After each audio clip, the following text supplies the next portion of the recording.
सिंह राशि और 2024 कैसा रहेगा आपका ये साल? आपको क्या मिलने वाला है इस साल? कहीं ये साल आपके लिए बहुत सारे तोहफे लेकर के तो नहीं आ रहा? कैसा रहेगा आपका व्यवसाय, व्यापार, करियर और कैसा रहेंगे आपके प्रेम संबंध? कैसे रहेगी आपकी मैरिड लाइफ? शादी होगी या नहीं? बच्चे होंगे या नहीं? शिक्षा के क्षेत्र से जुड़े हुए बच्चों के साथ कैसा रहने वाला है ये साल? कैसा रहेगा आपका हेल्थ इस साल? क्या होंगे इस साल फायदे या फिर होंगे इस साल नुकसान? प्रॉपर्टी बनेगी या नहीं? ले पाएंगे गाड़ी या घर? इस सारे प्रश्नों के जवाब 2024 का पूरा वर्ष फल लेकर के आ रही हूं आपके साथ। तो आज हम बात कर रहे हैं सिंह राशि पर। चंद्रमा सिंह राशि में है या फिर आपकी लग्न सिंह है, तब भी आप पूरे साल के इस प्रिडिक्शन को यहां देख सकते हैं। ये चंद्र राशि पर आधारित है, इसलिए अपनी चंद्र राशि को देखना बिल्कुल ना भूलें। और अगर आपका सिंह लग्न है तो भी ये प्रेडिक्शन आपके साथ सही बैठेगा। सभी को राधे राधे, सभी को जय मां पिताम्बरा। मैं हूं एस्ट्रोलॉजर नितिशा मल्होत्रा। वैदिक ज्योतिष में ज्योतिष मातन होने के साथ साथ टैरो कार्ड रीडर, न्यूमरोलॉजिस्ट और वास्तु विशेषज्ञ। और आज आप लोगों के साथ जुड़ी हूं सिंह राशि का पूरे साल की विवेचना को लेकर के। अब जैसा कि आप लोग देख रहे हैं कि 2024 की शुरुआत हो रही है और 2024 के दिन सुबह सूर्य उदय के समय चंद्रमा रहने वाले हैं सिंह राशि में। चंद्रमा की सिंह राशि की पोजीशन ये बताती है पूरा साल ही आपका बहुत अच्छा बेहतरीन जाने वाला है। चंद्रमा को हम क्वीन नंबर या क्वीन या रानी भी समझते हैं या माँ का दर्जा भी देते हैं। तो चंद्रमा जो खुद शासन से जुड़ी हुई है, खुद राजा से जुड़ी हुई है, वो इस साल सिंह राशि में आप लोगों के लिए लाई है बहुत सारे गिफ्ट, बहुत सारे तोहफे इस साल आपको मिलने वाले हैं। तो चंद्रमा सिंह राशि में है और साल की शुरुआत पहले ही दिन है। यह साल आपकी शुरुआत बहुत अच्छी होने जा रही है क्योंकि चंद्रमा का सिंह राशि में होना आपके लिए बहुत बेहतरीन योग बनाता है, जिस पर गुरु की दृष्टि भी पहुंच रही है, पांचवी दृष्टि भी पहुंच रही है। हाँ जी, शनि की दृष्टि भी है और इसे शिव योग या विश्व योग के नाम से भी जाना जाता है। तो कैसा रहेगा? चंद्रमा की स्थिति होने के कारण यह साल आपका मूड बहुत अच्छा रहेगा, बहुत प्रफुल्लित मन आपका इस समय रहने वाला है। हाँ, अगर आप अपने गुस्से पर थोड़ा सा कंट्रोल करते हैं तो और भी ये साल आपके लिए बेहतरीन जाएगा। दूसरा, यह साल आपके खर्च को, एक्सपेंसेस को लेकर के आ रहा है और खर्च तभी बढ़ते हैं जब हमारे पास पैसे की स्थिति स्ट्रांग होती है। तो धन भाव, सेकेंड हाउस या फिर लाभ स्थान का स्वामी बुध आपके चतुर्थ भाव में बैठा हुआ है। धन भाव का स्वामी, जिसे हम ग्रहों के युवराज भी कहते हैं, वो चतुर्थ भाव में अपने से तीसरे गए हैं, धन भाव से अपने से तीसरे गए हैं। धन भाव से तीसरे होने के कारण धन की स्थिति आपकी बहुत स्ट्रांग कर रहे हैं और शुरुआत में ही वृश्चिक राशि में शुक्र देवता के साथ है और शुक्र यहाँ पर आपके कुंडली के प्राक्रमेश भी हैं और दशमेश भी हैं। तो दशमेश और प्राक्रमेश की युति धनेश और लाभेश होने के कारण साल की शुरुआत में ही आप किसी प्रॉपर्टी, किसी निवेश के बारे में, कोई लग्जरी आइटम खरीदने के बारे में, कोई गाड़ी बंगला खरीदने के बारे में या तो सोच रहे हैं या तो लेने के पूरे पूरे चांसेस आपकी कुंडली में बन रहे हैं। तो धन की स्थिति यह साल आपकी काफी अच्छी रहने वाली है। धन और वाणी के देवता बुध, बुध की स्थिति बहुत स्ट्रांग होने के कारण और 7 जनवरी को वो पंचम भाव में भी पहुंच जाएंगे। यह साल आप अपनी वाणी से अपने व्यवसाय को, अपने करियर को, अपने जॉब को आगे ले जाने वाले बनेंगे। तो आपकी वाणी इस साल काफी प्रतिभाशाली रहने वाली है। अपनी प्रतिभाओं से आप आगे बढ़कर निकल कर आएंगे। अपना बेहतरीन प्रदर्शन आप इस साल देने वाले हैं। पराक्रम भाव या दशमेश शुक्र, अगर मैं यहाँ पर कहूँ कर्म क्षेत्र के मालिक, दशमेश शुक्र चतुर्थ भाव में अपने कर्म क्षेत्र को पूरे सीधी 7वीं दृष्टि से देख रहे हैं। तो यह साल की शुरुआत ही आपके लिए काफी बेहतरीन रहने वाली है। आपके करियर, व्यवसाय में प्रगति होने के चांसेस बन रहे हैं। उसके उपरांत शुक्र महाराज 18 जनवरी को धनु राशि में पंचम भाव में चले जाएंगे। पंचम भाव में शुक्र की स्थिति भी आपके लिए काफी स्ट्रांग बनेगी। आपके बिजनेस, व्यवसाय में आपको बहुत अच्छी तरक्की मिलते हुए दिख पा रही है। और ये भी कह सकते हैं कि शुक्र की स्थिति शुक्र आपकी कुंडली में जो आपके कर्म क्षेत्र के मालिक हैं, आपके लिए बहुत बेहतरीन समय लेकर के आ रहे हैं। आपको करियर में इस साल उपलब्धि मिलेगी। कोई रुके हुए कार्य है अगर आपके, वो होंगे। अगर आपका इस पिछले सालों में आपके कोई दिक्कतें आई हैं लाइफ में, वो दूर हो जाएँगी। कोई टेंडर वगैरह कुछ सरकारी काम जो नहीं हो पा रहे थे, वो भी होने के चांसेस बन रहे हैं।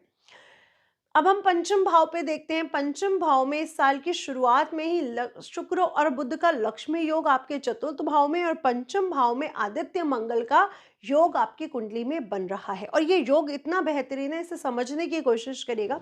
लग्नेश सूर्य पंचम भाव में, जब लग्नेश पंचम भाव में आता है तो बौद्धिक क्षमता को बढ़ाता है। यानी ये इंसान बहुत नॉलेजेबल है, आपकी नॉलेज इस साल बढ़ेगी। आपका आपका जो डिसीजन अभी तक गलत हो रहे थे किसी कारणवश, वो अब इस साल सही होने के चांसेस बनेंगे। जो शिक्षा के क्षेत्र से जुड़े हुए हैं, वो इस साल बहुत अच्छा बेहतरीन प्रदर्शन अपनी पढ़ाई में कर पाएंगे। ये भी कह सकते हैं कि अगर आप एडवाइस देते हैं, दूसरों के जीवन को चला रहे हैं, तो ये साल आपका एडवाइस जो दूसरा ले रहा है, उसके लिए भी काफ़ी अच्छे रिजल्ट उसको देखने को मिलेंगे। भाग्य का मालिक मंगल के साथ सूर्य की युति, आदित्य मंगल की युति, यानी पराक्रम, साहस, शौर्य के मालिक मंगल और भाग्येश मंगल के साथ सूर्य की युति, राजा और सेनापति दोनों एक साथ बैठे हैं। हमारे ज्योतिष शास्त्र में एक योग है, त्रिकोण का स्वामी त्रिकोण में अगर आ जाता है ना, तो बहुत अच्छे राजयोग बनाता है। और यहाँ पे तो राजयोगों की सिंह राशि में भरमार लगी हुई है। पंचमेश भाग्य में, भाग्येश पंचम में, तो ये स्थान परिवर्तन राजयोग आपकी कुंडली में बना हुआ है। तो यह साल आप लोगों के लिए काफ़ी बेहतरीन जाने वाला है। आपका दिमाग और आपका भाग्य दोनों एक साथ मिलकर काम कर रहा है। जब दिमाग और भाग्य एक साथ मिलके काम करता है, तो जीवन में बेहतरीन तरक्की हमें मिल पाती है। तो यह साल आपका काफ़ी बेहतरीन जाने वाला है। सूर्य यहाँ पे आपके बौद्धिक क्षमता को बढ़ा रहे हैं। आपके जीवन में जो डिसीजन है उनको सही कर रहे हैं। आपको आपके लाइफ में जो शासन से, राज्य से जुड़े हुए काम थे, वो बनने के चांसेस बन रहे हैं। और भाग्य का भी वहाँ पर पूरा साहस साथ मिल रहा है, क्योंकि साहस, शौर्य और भाग्य, पराक्रम के मालिक मंगल आपके सूर्य देवता के साथ बैठे हुए हैं।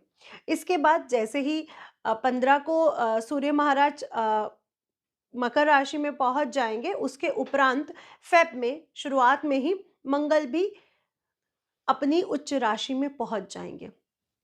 तो लगभग सूर्य मंगल की यह युति आपके साल भर, आपके जीवन में आपको बहुत बड़ी उपलब्धियां देगी। गुरु महाराज जो अब मार्गी होने जा रहे हैं, मार्गी होने के साथ साथ भाग्य भाव में आपकी स्थिति और पंचमेश की स्थिति भाग्य भाव में बहुत अच्छी स्थिति बना रही है। आपकी हेल्थ बहुत अच्छी रहेगी। आपकी शिक्षा, एजुकेशन में अच्छे रिजल्ट मिलेंगे। आपके डिसीजन सही होंगे। आपके लव लाइफ पर गुरु की दृष्टि होने के कारण आपकी लव लाइफ स्ट्रांग होती हुई दिख रही है।